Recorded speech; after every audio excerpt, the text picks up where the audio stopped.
자, 오늘 말씀은 이제 다윗의 고백이죠. 1절부터 4절까지는 이제 목동 시절의 삶을 떠올리며 그 컨텍스트에서 하나님께 자신의 고백을 올려드리는 거라면 5절과 6절은 이제 왕궁의 컨텍스트인 것 같아요.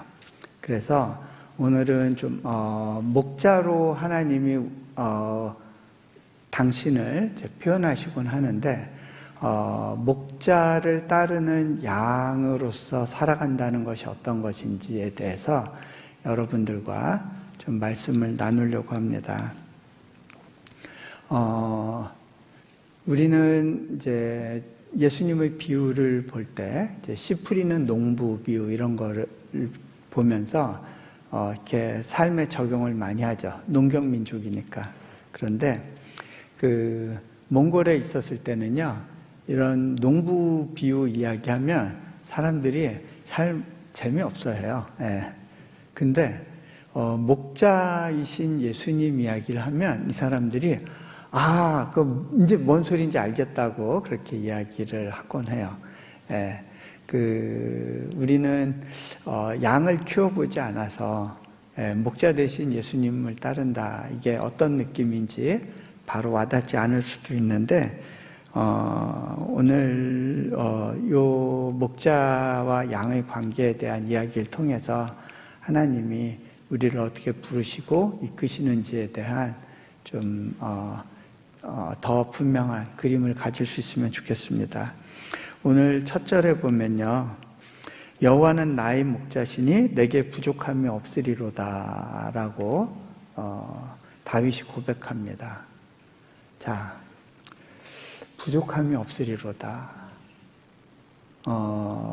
다윗이 목동으로 있었을 때, 그리고 사울의 왕궁에 잠시 있었지만 쫓겨다니며 광야에서 지냈을 때 늘 부족한 것에 시달렸을 것 같은데 그가 그 인생을 종합해서 이런 신앙 고백을 합니다. 내게 부족함이 없으리로다. 어떻게 이게 가능할까요? 여러분 이곳 생활에서 부족한 거 없으세요? 네. 부족한 게 없다는 게 어떤 의미일까요? 제가 한 가지 이제 예를 들어 드릴게요. 우리 대학교에 지금 자카르타 국제대학교라는 대학교를 세워서 이제 인도네시아에서 사역을 하는데 인도네시아에 그 아프간에서 난민들이 굉장히 많이 들어왔습니다. 네, 그래서 이 난민들 학생들 중에 이제 우리 학교에 저희가 받아서 양육하는 친구들도 있는데 주로 하나님을 믿기로 결정한 친구들, 또 그 세례를 받았거나 또 선교사님이 추천하는 학생들을 또 더 많이 받곤 했어요. 재작년인가에 학생들이 이제 또 2명이 새로 이제 아프간 난민 교회에서 이제 추천받아서 오게 됐습니다.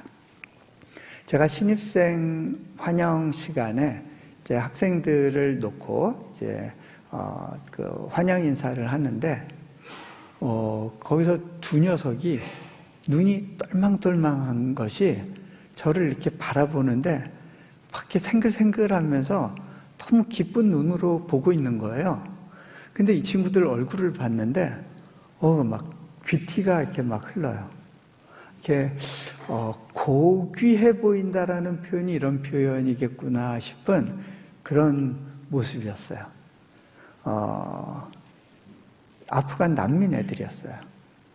제가 난민들이 어떻게 사는지를 알거든요. 인도네시아에 들어온 난민들은 보통 한 1년 반 정도는 길거리에서 생활해요. 집 없이. 네. 그러니까 좀 이게 고귀해 보이기 쉽지 않은 상황인 거예요.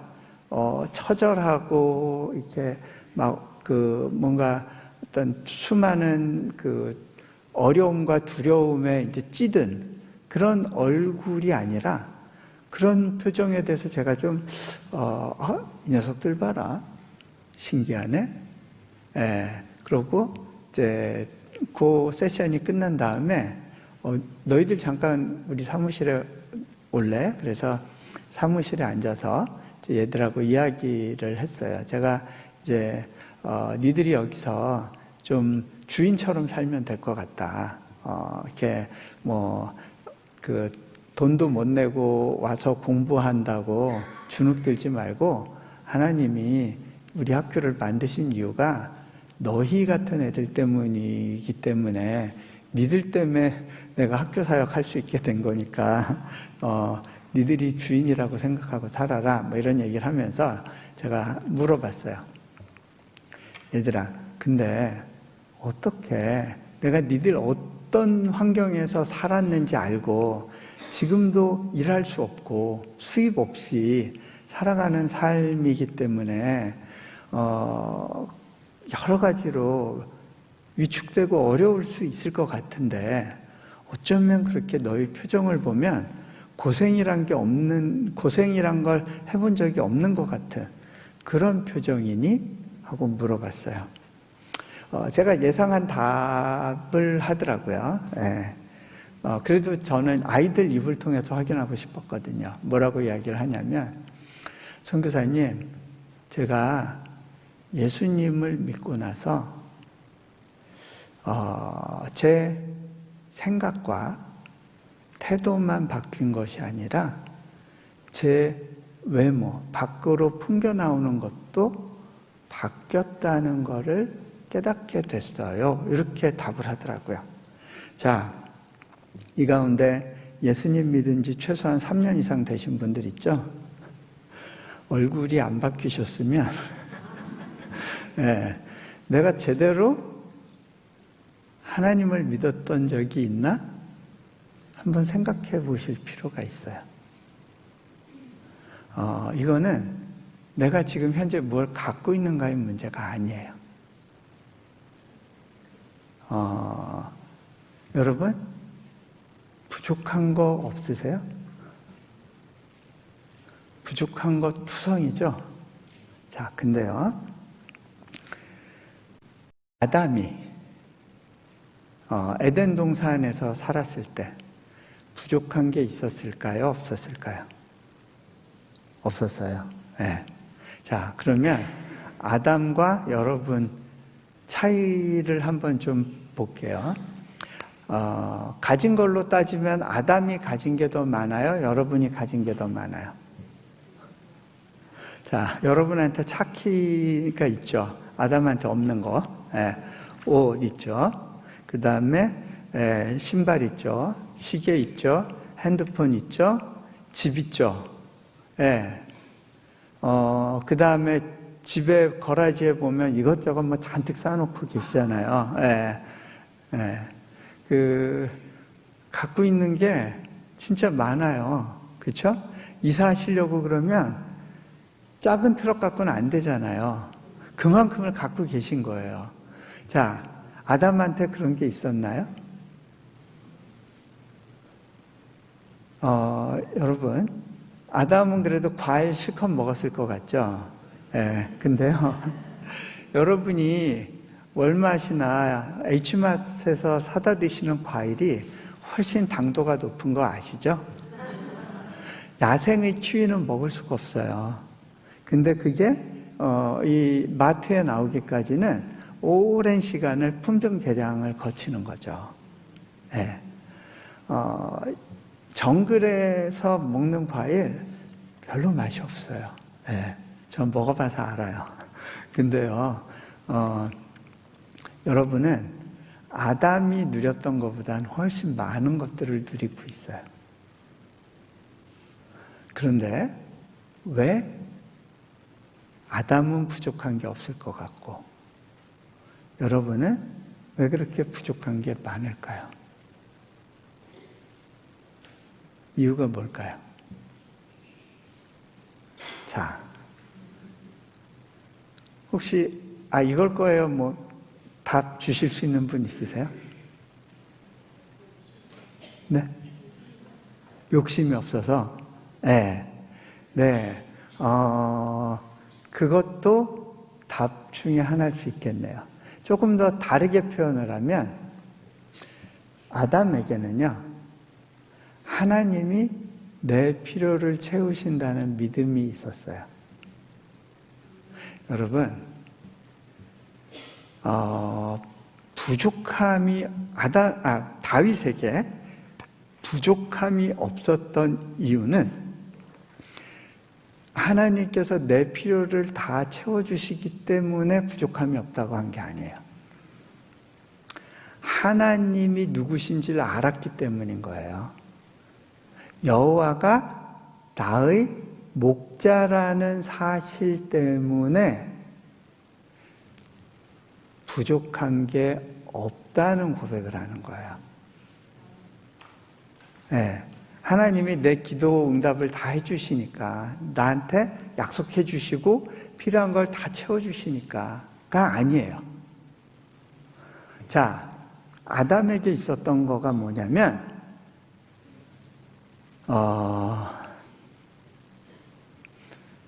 하나님이 나의 필요를 채우신다고 하는 믿음이었어요. 그 믿음만으로 부족하지 않고 살 수 있어요. 저는요, 이 다윗의 고백이 진심 어린 고백인 거를 믿어요. 왜냐하면 저도 그렇게 사는 게 가능해진다라는 거를 경험으로 배웠기 때문이에요. 자, 한 예를 들면요.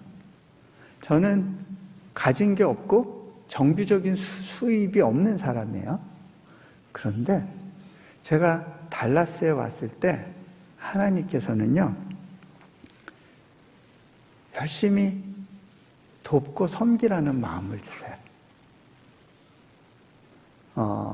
이곳의 목사님들을 조용히 돕고 섬기래요. 객관적인 눈으로 보면요, 저는 어려운 선교지에서 후원에 의존해서 사역하는 사람이고, 그래도 여기 계신 목사님들은 성도들을 통해서 지원을 받고 계신 분들이니까, 그러니까 사람의 눈으로 보면 여기에 계신 목사님들이 저를 도와야 할 수도 있다고 생각할지 모르겠어요. 더군다나 제가 인도네시아에서 안식년을 하라시는 하나님의 그 초청 가운데 아멘이라고 하기 위해서는 모험을 해야 됐어요. 저희가 학교 건물을 큰 거를 짓기로 결정하고 기공 예배 드려놓고 제가 나오는 거예요. 리더가 그렇게 나오면 다들 긴장하고 두려워하잖아요. 네, 제가 우리 멤버들한테 이렇게 얘기했어요. 하나님이 하시는 거를 이제는, 나는 이제 믿음 훈련이 끝났으니까 당신들이 그 믿음 훈련을 해야 된다고, 한번 하나님이 어떻게 채우시는지를 경험해 보라고 이야기하고, 예, 그들이 보면 되게 뻔뻔할 수 있죠.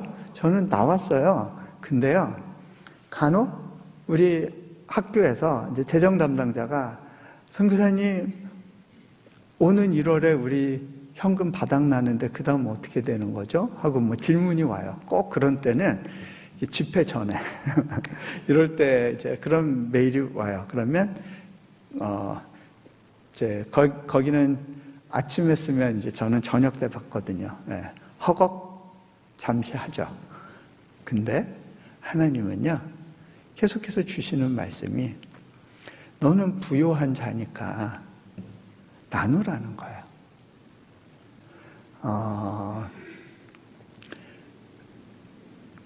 저는 한 번도 제가 여기서 달라스에 살면서 도움이 필요하니까 도움을 받아야 된다는 생각을 하지 않고 이 시간들을 보낼 수 있었어요. 오히려 내 도움이 필요한 사람들이 너무 많구나라는 것을 느꼈어요.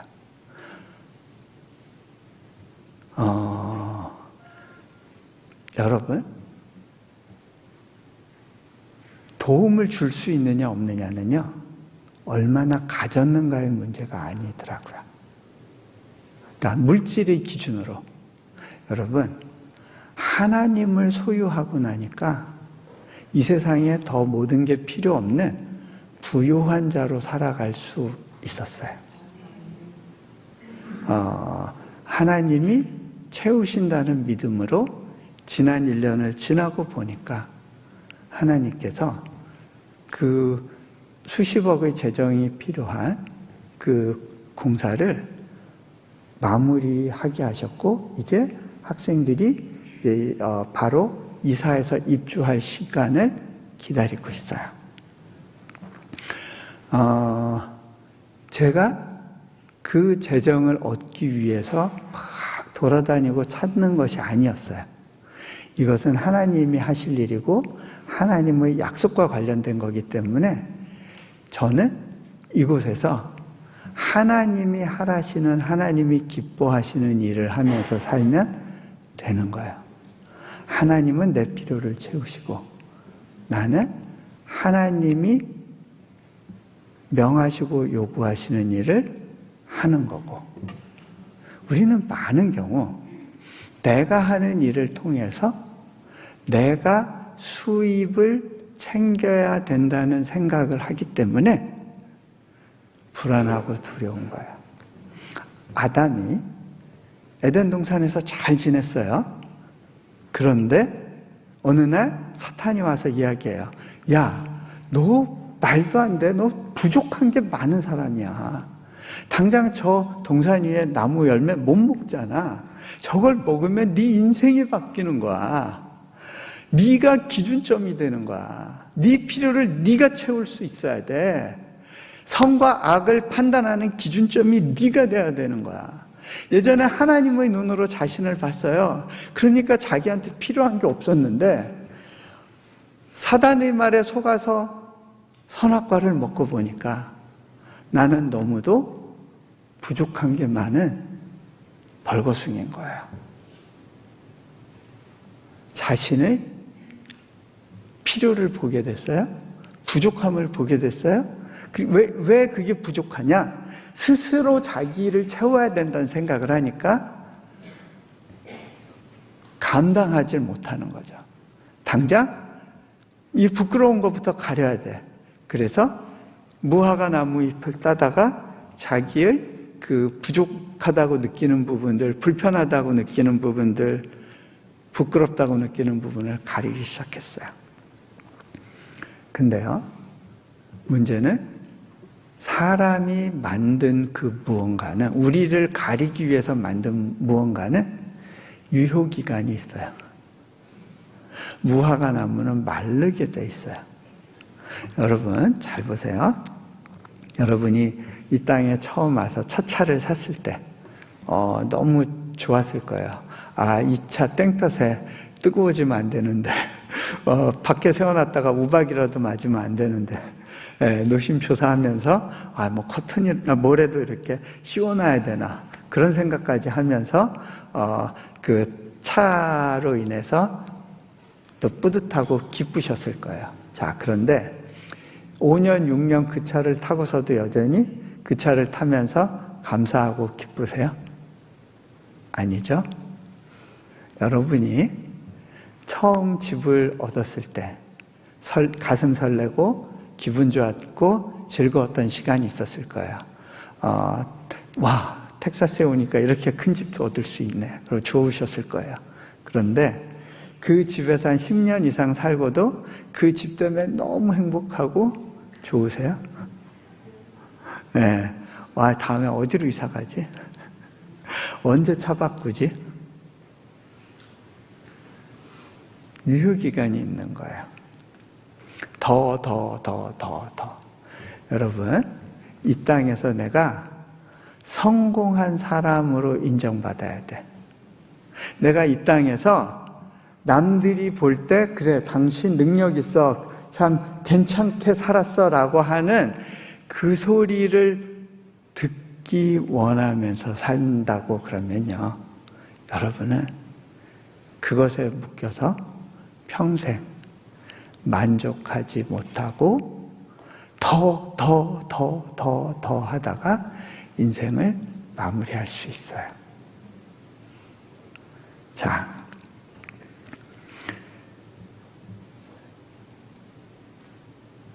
내게 부족함이 없으리로다.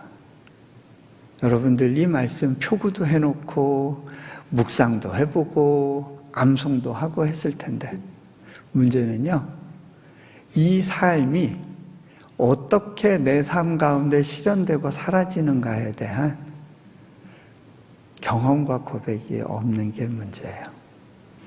그죠? 네.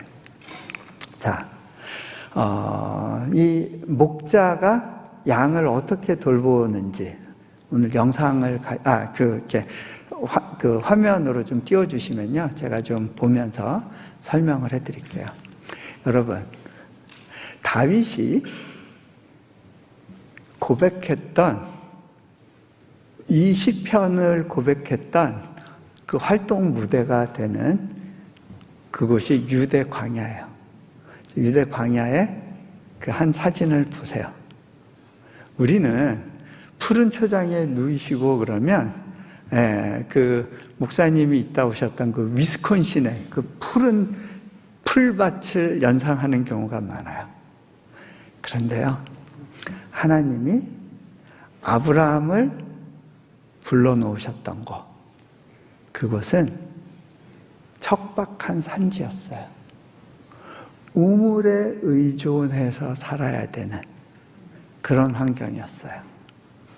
하나님이 메소포타미아 물이 많았던 지역에서 아브라함을 끄집어내서 이 건조지대에 못 박아 놓으셨어요. 왜 그렇게 하셨는가? 그거는 제가 다음에 이야기를 할게요. 그런데요, 성경에서 많은 하나님께서 그 신앙의 영웅들을 키워낸 그 환경이 바로 저 환경이에요. 우리의 신앙생활의 디폴트 세팅인 거예요. 자, 다음. 광야에서는요, 이제 특히 이 유대 광야에서 제일 많이 이제 길렀던 동물들은 이제 양과 염소예요. 자, 양과 염소를 예수님께서 마지막 때 갈라놓으신다고 그랬잖아요. 예. 근데 그게 뭘까? 저는 몽골에서 이렇게 보니까 목동들이 염소를 잡으면요, 염소는 고래고래 소리를 지르더라고요. 그래서 염소 잡을 때는 동네 사람들이 다 알아요. 그래서 고기를 나눠 먹어야 돼요. 근데요, 양은요, 몰래 잡을 수가 있어요. 칼을 목에 꽂았을 때 소리 한번 내고요, 그게 끝이에요. 순순히 잡혀가요. 끌려가요. 네. 그래서 죽을 때를 보면 양과 염소가 나눠지는구나. 근데요, 이 근동지방에서는 왜 양과 염소를 나누느냐면, 아침에 목동들이 이 우리 안에 있을 때는 양과 염소를 다 섞어놔요. 근데 이제 그 풀밭으로 보낼 때 보시면 알겠지만 풀이 굉장히 제한돼 있어요. 대부분 1년에 한 2달 정도, 겨울에 비가 오면 좀 푸른기가 돌아요. 그런데 그 시기가 지나고 여름 들어가면 바짝바짝 말라가지고 완전히 황량한 사막 같은 곳이 되는데, 저곳에도 여름에 습기를 머금은 지중해의 바람이 불면 바위 같은 데 부딪혔을 때 습기가 거기에서 이제 이슬로 맺혀요. 그러면 그 이슬을 먹고 자라는 알팔파 같은 풀들이 있어요. 양들한테 이제 그거를 먹여야 되는데, 자, 염소는 이빨로 끊어 먹으면서 뿌리까지 먹어요. 예, 굉장히 잡식성이라. 양들은 거기까지 못 먹어요. 그러다 보니까 양과 염소를 나눠놔야 양도 배부르게 먹을 수가 있는 환경이 되는 거예요. 그래서 아침에 일어나면 이제 목자들이 양과 염소를 이렇게 갈라놔요. 그리고 양은 이쪽으로 보내고 염소는 조금 더 양들이 한번 뜯었던데 그런 데로 이제 보내는 거예요. 자, 그렇게 갈라놓거든요. 자, 그런데요,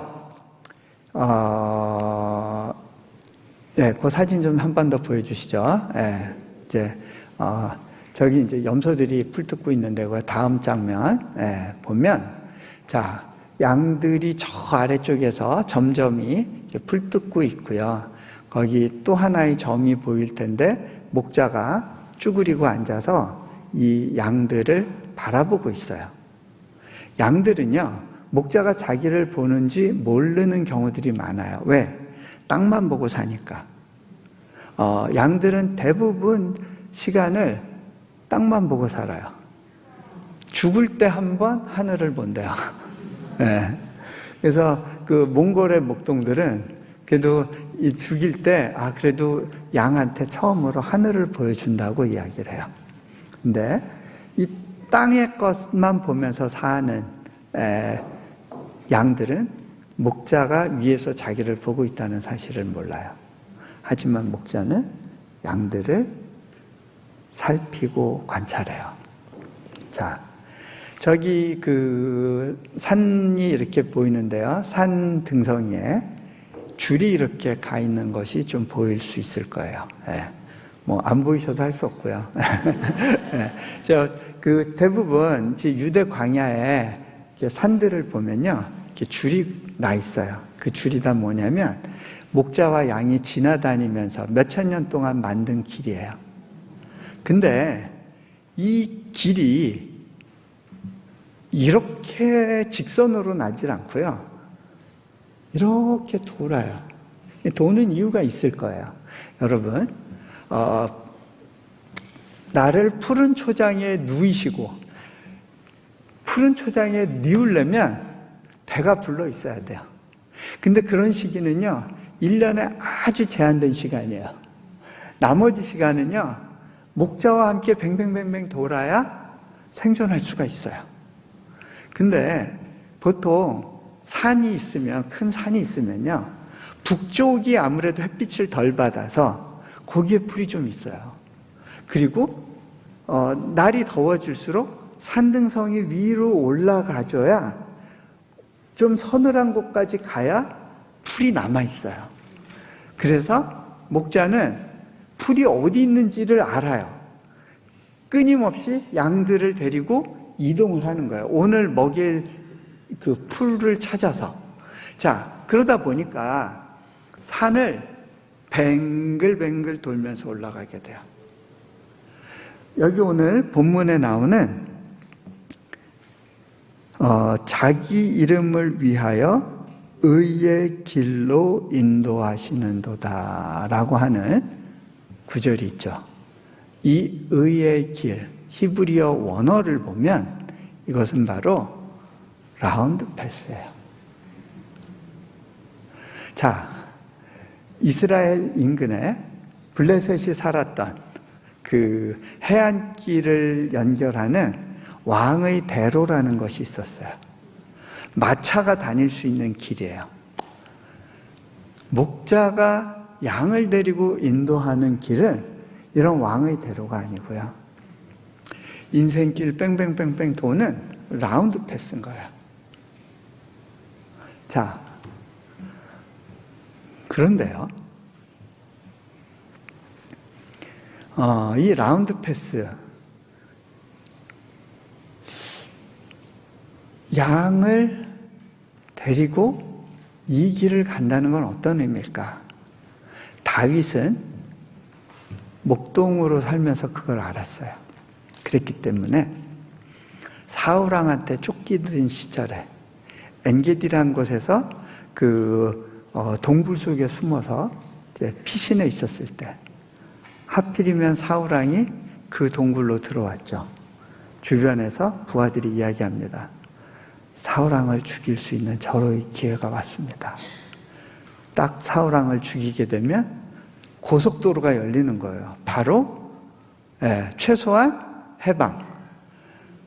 잘하면 왕국의 이제 리더가 되는 거죠. 왕이 되는 거예요. 하나님이 나한테 기름 부으셨잖아. 어차피 나는 왕이 될 건데, 그러면 내가 지금 사울왕을 죽이는 것이 하나님의 뜻일 수도 있잖아. 이게 예비하신 길일 수도 있잖아. 자신의 앞에 펼쳐진 넓은 길이 보였어요. 그런데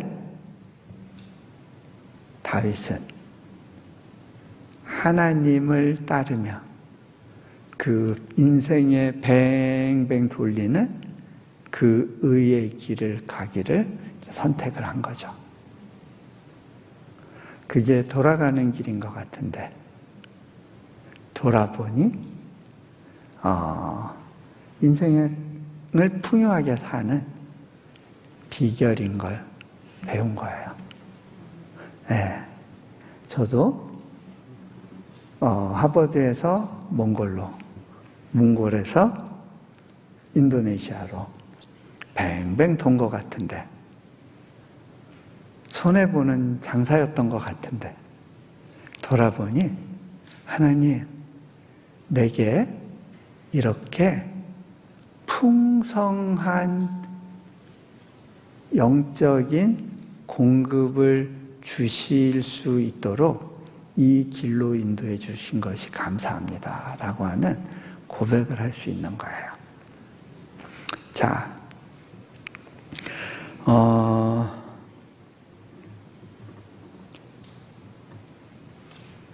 우리가 저기 조금 더 볼까요? 네.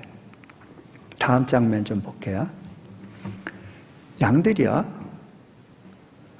목이 마르는 순간이 있죠. 양들은 스스로 물을 찾을 수가 없어요. 목자가 우물까지 데려다 줘야 돼요. 또 우물가에 와서도 양들이 스스로 물을 길러낼 능력이 없어요. 목자가 물을 길러서 양에게 먹여줄 때까지 양은 목자를 기다려야 되고 목자에 의존한 삶을 살아요. 자, 오늘 본문에 보면요, 쉴만한 물가로 인도하시는도다 라고 되어 있는데요, 영어 성경에 still water라고 되어 있어요. 이 still water는 뭐냐면 이 사망의 음침한 골짜기하고 좀 대비가 되는데요, 저런 민둥산에 겨울에 한때 비가 오면 홍수같이 와요. 이게 나무가 없으니까 쫙 쓸려서 순식간에 이 고도가 있어서 이 급류가 형성이 되죠. 골짜기에 양들이 잘못 있다가는요, 그냥 휩쓸려 가는 거예요. 때로는 거기 차들도 굴러서 계곡으로 빠지는 그 정도로 강한 급류가 흘러내리곤 해요. 자, 그 급류를 의미하는 게 어쩌면 사망의 음침한 골짜기일 거예요. 거기에 머물면 안 돼요. 그런데 그 물이 빠지고 나면 웅덩이가 고여요. 그게 스틸 워터예요. 그곳으로 목자가 데리고 가는 거예요. 그리고 그것도 없는 여름 시기를 지날 때는 우물에 의존해야 돼요. 자, 다음 장면 좀 볼까요? 네. 목자가 양이 물과 풀이 필요한 걸 알기 때문에 아침에 일어나서 양들을 데리고 우리에서 내보내서 이동을 합니다. 이동을 할 때요, 양들이 잘 따라오도록, 양은 눈이 나빠요. 근데 귀가 발달해 있으니까 소리를 내요. 보통 뭐 이런 소리를 내요. 그러면 이게 새 소리인지 사람 소리인지 모를 것 같은데, 신기한 건 새끼 양들도요, 정확하게 자기를 인도하는 목자의 소리를 따라요. 이 새끼 양들은요, 이 목자가 어떤 사람인지 어떤 성격인지 모르잖아요. 그래도 그 소리를 따라가는 게 살 수 있는 유일한 길이라는 걸 알아요. 그리고 그 길을 따라가요. 자, 요한복음에 보면요, 이 부분에 대해서 예수님이 이렇게 표현을 하세요. 자기 양을 다 내놓은 후에 앞서가면 양들이 그의 음성을 아는 고로 따라오되. 양은 목자의 음성을 알아요. 자, 어떤 분들은 물어봐요. 나한테 하나님이 말씀을 주신 것 같기도 한데 그게 하나님이 주신 말씀인지 내 생각인지 사단이 주는 생각인지 어떻게 알아요? 네. 양이 목자와 친하면 친할수록 목자의 소리와 다른 소리를 구분할 수 있어요. 문제는요, 목자를 알고 따라본 경험이 있는가의 문제예요. 네. 다음, 요한복음 10장 27절에 예수님이 분명히 말씀하시죠. 내 양은 내 음성을 들으며 나는 그들을 알며 그들은 나를 따르느니라. 자, 다음 요한복음 6장 35절에서 예수님이 이 말씀을 하시는데 이것도 목자와 양의 관계를 염두에 두고 하신 말씀이에요. 내게 오는 자는 결코 줄이지 아니할 터요 나를 믿는 자는 영원히 목마르지 아니하리라.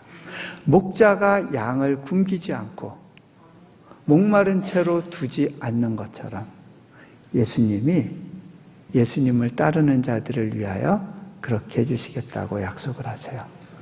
자, 문제는 이 약속이 믿어지는가의 문제예요. 때로는 이 약속이 나의 삶과는 거리가 멀다고 느껴지는 그런 시간들을 다 한 번씩은 지나보셨을 겁니다. 제 경우에도요, 몽골에 처음 갔었을 때 하나님께 제 재정을 맡겨드립니다 라는 생각으로, 왜냐하면 졸업하고 나서 하나님과의 약속을 지키기 위한 가장 좋은 시기가 그 즉시 떠나는 거란 생각을 했기 때문에 선교 훈련 받을 시간도 없고 후원을 모금할 여지도 없이 그해 여름에 바로 몽골에 가족들을 데리고 들어갔어요. 보스턴 땅에서 먹이고 입히신 하나님께서 또 몽골 땅에서도 나를 먹이고 입히실 거에 대한 믿음을 가지고 들어갔어요. 그런데요, 그곳에서 너무나 처절하게 어려운 사람들의 삶을 접하면서 제 안에 흔들림이 있었습니다. 선교사로서 산다는 것은 항상 풍요로운 환경 속에서 사는 것이 아니에요. 절대적인 빈곤이 있는 그 지역에 들어가서 그곳에서 수많은 필요들과 그걸 마주하면서 거기서 싸우면서 살아가는 거예요. 때로는 그 정부의 눈을 피해야 되는 상황들도 생기고요. 또 자신의 신분을 드러내지 못하고 또 자신이 말씀을 전하는 것에 대해서도 외부에는 알지 못하게 하면서 섬겨야 되는 그런 시간들이 있어요. 그때 전 무슨 생각이 들었냐면 성경 구절 중에 예수님께서 제자들에게 이제 전도 여행을 떠나게 하시면서 이런 말씀을 하시죠. 내가 너희를 보내는 것이 양을 이리떼 가운데 보내는 것 같다.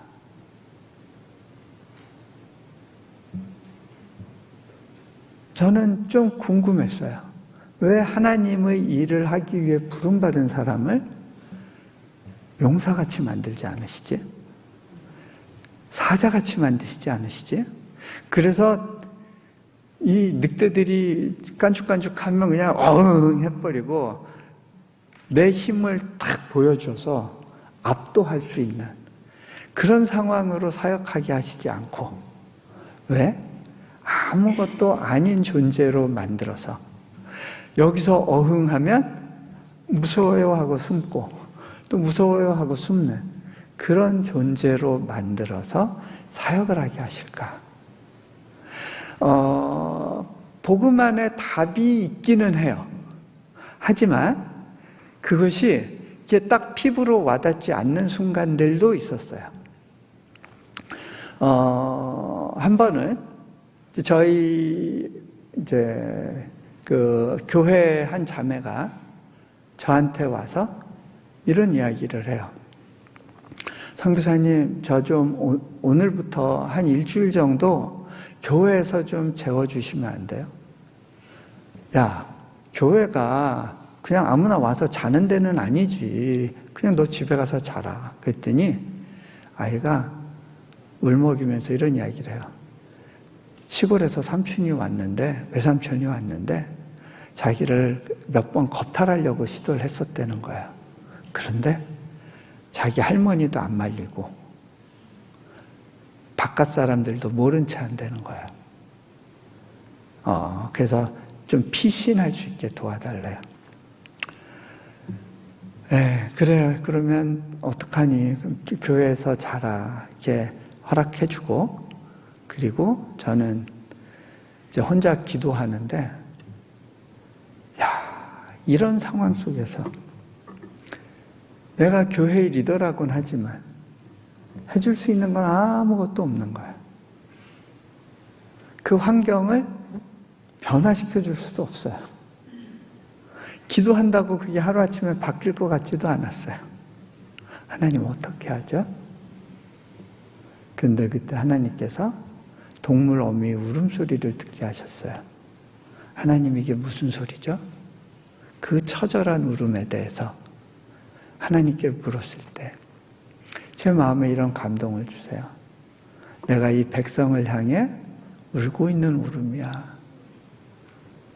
어떻게 하나님같이 고별하신 분이 이런 울음을 울으실 수 있을까? 제가 너무 제 자신이 불편해서 이렇게 쭈그리고 앉았어요. 근데 그때 하나님께서 제게 말씀을 주시더라고요. 너도 나와 같이 울어주지 않겠니? 그게 내가 너에게 원하는 사역이다 말씀하시는 거예요. 하나님이요, 저를 힘센 사람으로 만드시는 게 저를 위한 사역의 패스가 아니라 그냥 하나님과 같이 울어달라는 거예요. 근데 그건 할 수 있겠더라고요. 하나님은 한 번도 제가 할 수 없는 일을 시키신 적이 없어요. 그저 하나님 옆에 있으라 하시고 하나님이 일하셨어요. 한 번은 제가 그 영하 30도 되는 추위에 우리 그 교인 청년들을 신방을 하는데 이 친구들 중에 많은 수가요, 집에 땔감이 없어요. 그 게르 천막 안에서 이불 뒤집어 쓰고 부들부들 떨고 있는 거예요. 제가 그걸 보고서 어떡하나, 뭐로 도와주면 좋을까 고민했어요. 마침 후원 들어온 재정이 있어서 이걸로 땔감 사서 나눠줄까 생각해 봤어요. 그런데 하나님께서요, 그렇게 돕지 말라는 거예요. 너무 힘들어서 제가 떼굴떼굴 굴렀어요. 하나님,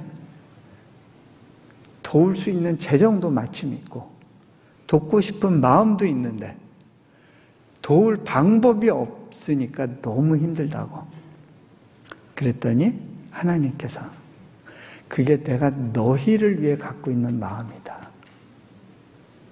지금 당장은 도울 수가 없다는 거야. 여러분 중에 그런 질문이 있는 분들이 있을 거예요. 하나님, 나한테 이렇게 필요가 분명히 있는데 기도해도 안 들어주실 거잖아요.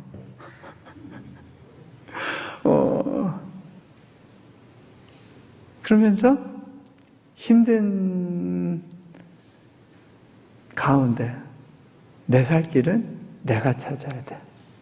내 인생에 믿을 놈 하나도 없고 내 주먹을 믿으며 가자.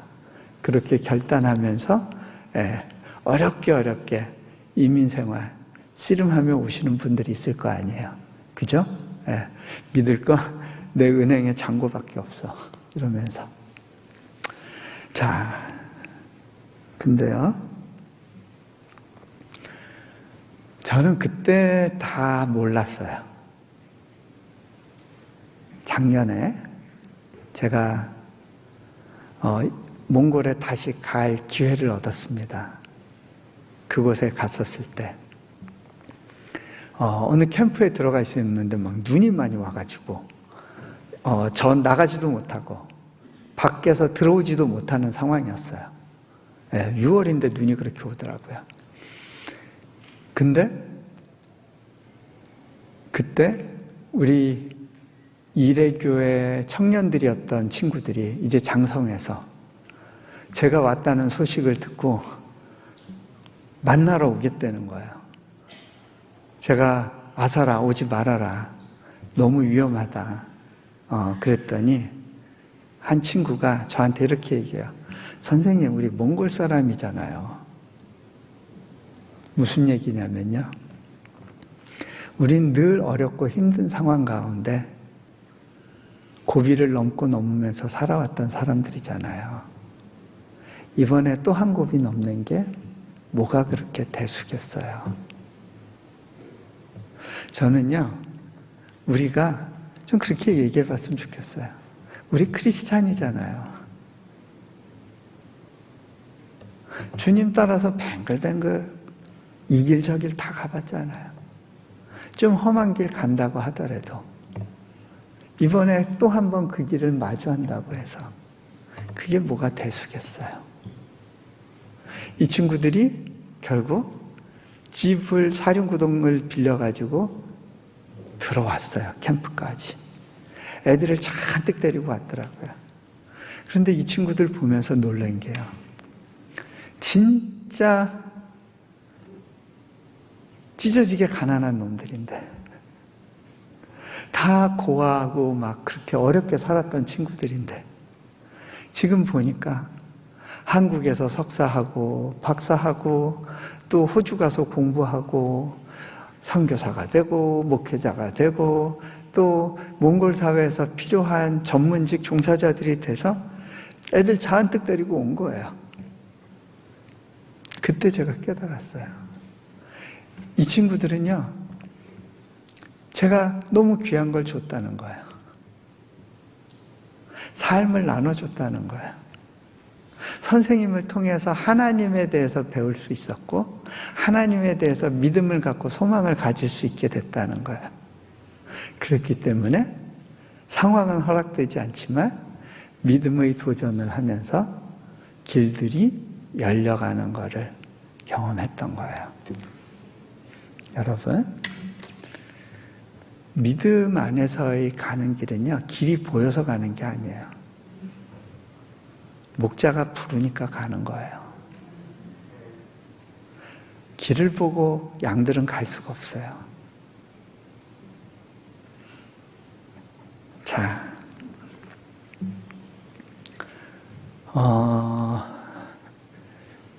요 얘기 하나 좀 더 해도 될까 모르겠네요. 오늘 조금 길게 할게요. 내일 새벽 예배도 없잖아요. 그죠? 오늘 많이 듣고 내일 안 오셔도 돼요.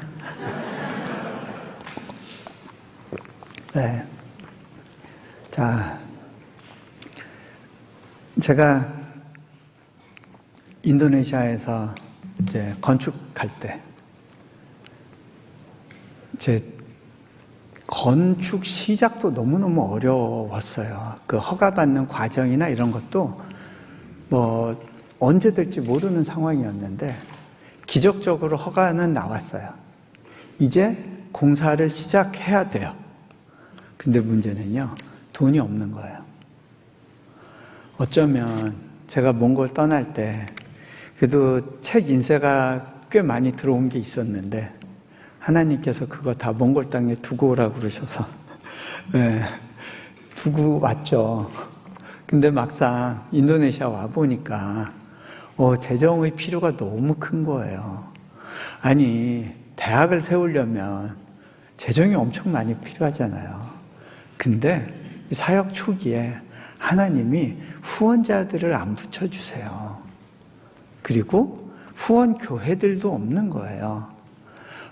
사역은 해야 되는데 도울 손길은 보이지 않는 그런 상황에서 그나마 어렵게 모아놓은 재정이 5억 원이 있긴 했지만 공사 재정에 필요한 돈이 한 400만 불, 그 당시 한국 돈으로 한 50억 원 정도 됐어요. 이거를 무슨 수로 채우겠어요? 저 하나님 건물 못 지을 것 같아요. 자신 없어요. 근데 기도하면 하나님은 keep going, keep going 계속 말씀하시는 거예요. No turning back. 그래서 저는 하나님 하라셔서 하는 거예요 하고 제 계약서에 사인을 했어요. 1년 안에 그 재정이 다 들어와야 돼요. 여러분, 여러분이 암만 돈이 없어도 50억을 빚지진 않았을 거 아니에요. 여러분은 저보단 다 여건이 좋고 배부른 사람이에요. 최소한 빚은 없으신 분들이 한 거의 95% 아니에요? 그냥 다음 달 낼 모기지나 렌트비가 없는 것 뿐이잖아요. 그죠? 자,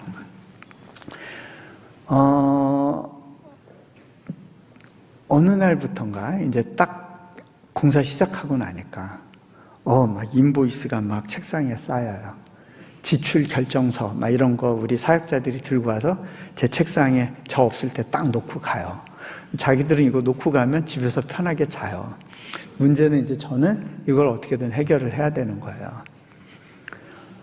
근데 그 당시에 이제 우리 재정팀에선 저한테 선교사님, 우리 이제 간단하게 얘기해서 하루에 10,000불씩 필요한 겁니다.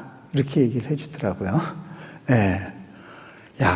근데 이제 뭐 공사비에 추가돼야 될 것 막 이런 얘기가 나오고 그러면 막 엄두가 안 나는 거예요. 이거 어떻게 내가 다 사인을 해?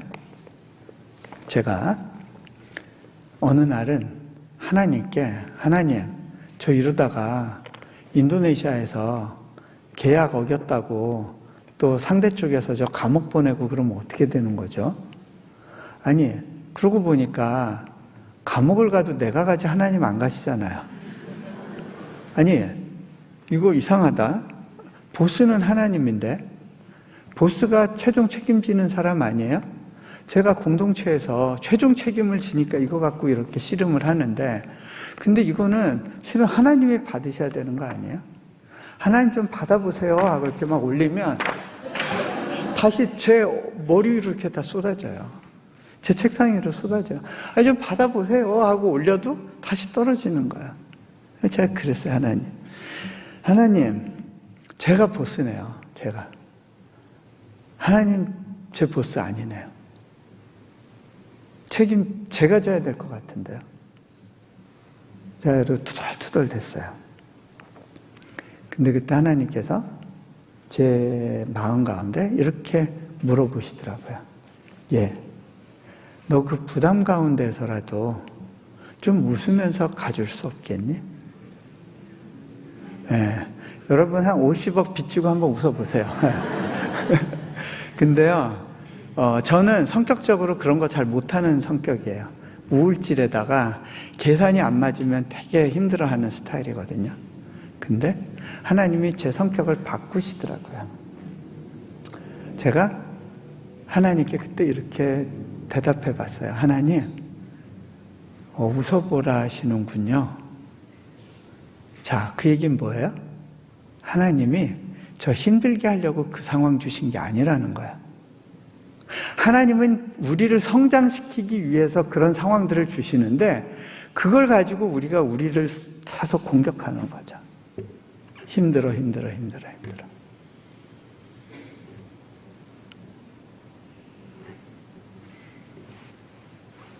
하나님은 선한 계획을 가지고 이 상황을 제게 선물로 허락하셨다는 거예요. 그게 믿음으로 수용이 됐어요. 하나님, 그래요. 저 그러면 한번 웃으면서 가볼게요.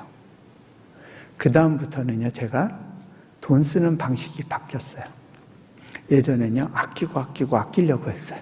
근데 제 생각해 보니까 평생 없이 살고 평생 모자르고 평생 어떤 이런 필요와 싸우면서 사는 게 제 인생일 것 같아요. 선교지에 있는 한. 제가 마음을 고쳐먹었어요. 있는 동안에 실컷 써보자. 그냥 누리면서 살아보자. 그러고 아내 불러서 우리 데이트하자고 그러고 좀 좋은 데 가서 맛있는 거 먹자. 먹고 우리 사역자들 불러서 우리 가서 때려 먹자 그러고 막 열심히 돈 쓰면서 그렇게 살아봤어요. 그렇게 사라지더라고요. 제가 요 내용 설교할 때 아내가 예전에 듣고 있다가 여보, 당신 진짜 그렇게 힘든 적이 있었는지 난 몰랐다고. 네. 아내가 몰랐을 정도면 성공한 거야. 그죠? 네. 그냥 빚을 의식하지 않고 살아간 거예요. 근데 그렇게 살아가지더라고요. 저는 이 과정에서요, 하나님 나라의 놀라운 재정 원리를 참 많이 배웠어요. 우리가 정말 걱정하는 이유는요, 돈이 없어서가 아니에요. 하나님이 누구신지를 경험하지 못했어요. 그리고 여러분의 빈핏감이, 결핍감이 하나님을 믿는 믿음으로 나아가는 걸 차단하고 있는 거예요. 선교지로 가도 안 망해요. 선교지에서 좀 있다 온다고 여러분 인생 꼬이고 힘들지 않아요. 저 얼굴 보세요. 고생에 찌든 얼굴인가요? 네. 피부가 왜 이렇게 좋냐고. 제가요, 오늘도 어느 주희 씨 할머니께서 왜 이렇게 피부가 좋냐고. 근데 제가 몽골에서 아무것도 안 바르고 살았어요. 그 건조한 곳에서. 예. 어떠한 마음으로 누구와 동행하는가의 문제인 것 같아요. 자,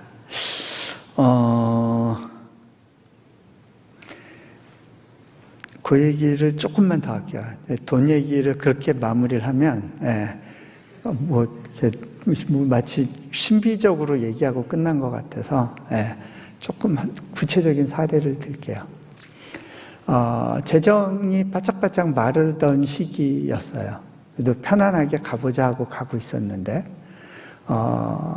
마침 그때 그 코스타라고 하는 집회에서 유럽과 아프리카를 섬겨달라고 했어요.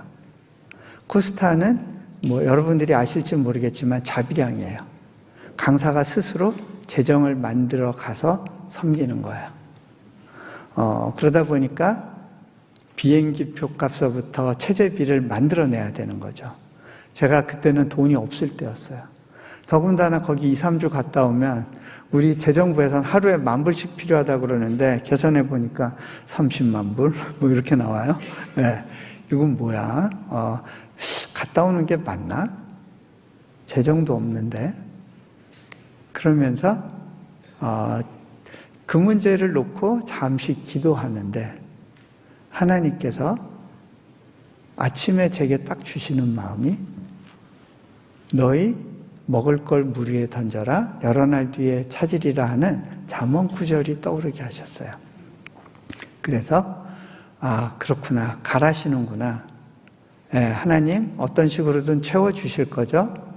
저는 하나님이라고, 하나님은 내일 해주시고, 그리고 저는 이제 믿음으로 비행기표를 결제를 했어요. 한국 크레딧 카드로 결제하고 나서 이제 비행기 표값만 채워놓으면 되겠지 하고, 이제 바빠서 제가 자주 열어보지도 못하니까 그냥 재정 딱 넣어놓고 잊어버리고 있었는데 앞불싸 그 달에 자동 결제되는 내역들이 있는 거에 대해서 생각을 못한 거예요. 그러면 재정이 마이너스가 되는 상황이 되겠죠. 근데 제가 그거를 딱 캐치를 했으면 어떤 식으로든 그 재정을 메꿔놓으려고 좀 노력은 했을 것 같아요. 근데 제가 기억을 못하고 있었어요.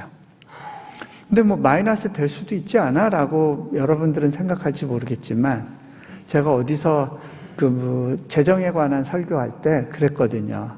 제가 하나님께 제 인생을 맡겨드리고 월급 없이 사는 이 인생길 가운데 한 번도 하나님께서 제 재정을 마이너스로 만드신 적이 없습니다.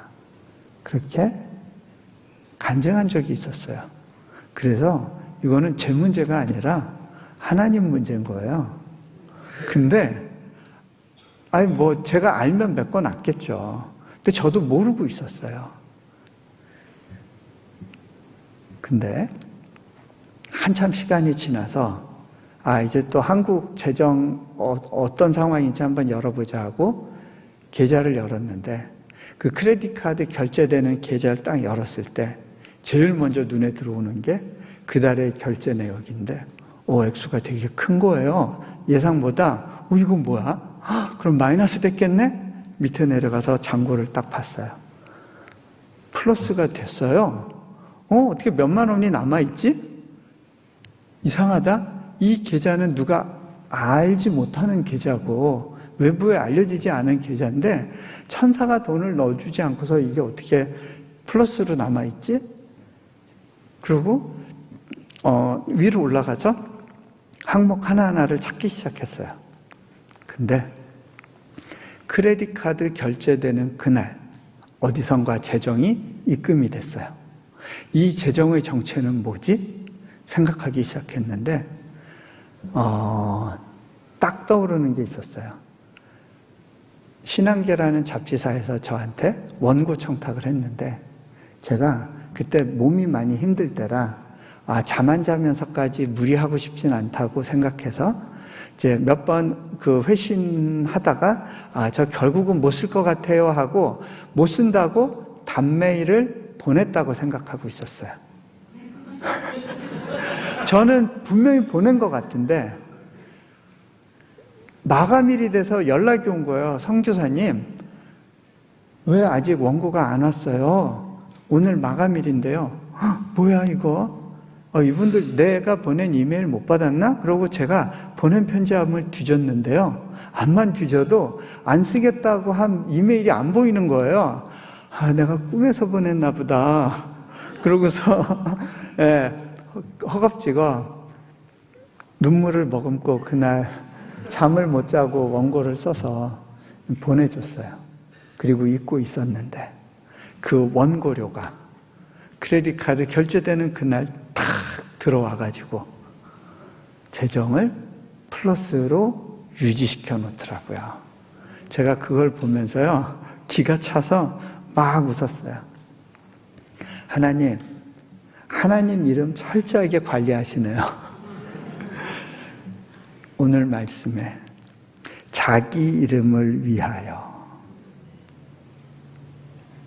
하나님이요 내 명예를 걸고 너하고 한 약속을 내가 지키겠다 말씀하세요. 그 약속이 믿어지니까 내가 얼마의 빚 가운데 있는가는 중요하지 않더라고요. 그리고 나서 여러 날 뒤에 도로 찾으라 하셨죠. 제가 한국에 아프리카에 가 있었을 때 연락이 왔어요. 뉴저지에서 어느 분이 이메일을 쓰셨어요. 선교사님, 혹시 선교사님 재정 집에 빨리 오라고 그러시나 보다. 죄송해요, 길게 해서. 113만 불 필요하세요? 물어오신 거예요. 저 그 재정 필요했어요. 답을 했어요. 그 재정이 들어온다고 전제하니까 그럼 뭐야, 이제 10억 원 정도 남는 거네? 그제서 믿음이 생기더라고요. 하나님보다 50억이 조금 더 무겁게 느껴졌었어요. 근데 그 재정을 채우시는 하나님의 손길을 경험하고 나니까 이 남은 재정도 채우시겠구나 싶었어요. 그분은 원래 당신은 미국에 있는 동안 부동산을 갖지 않겠다고 결정하셨다가 집은 필요하구나 해서 집을 사려고 재정을 만들어 놓으셨는데, 집 사기 직전, 계약하기 전에 고난주간에 기도하다가 하나님께서 인도네시아에 재정이 필요한데 거기 보내라는 그런 마음을 주셨대요. 그래서 집 사기를 포기하시고 그 재정을 보내주신 거예요. 제가 그 시간들을 지나며 이제 배웠죠. 이게 뱁새 황새 만드는 프로젝트구나.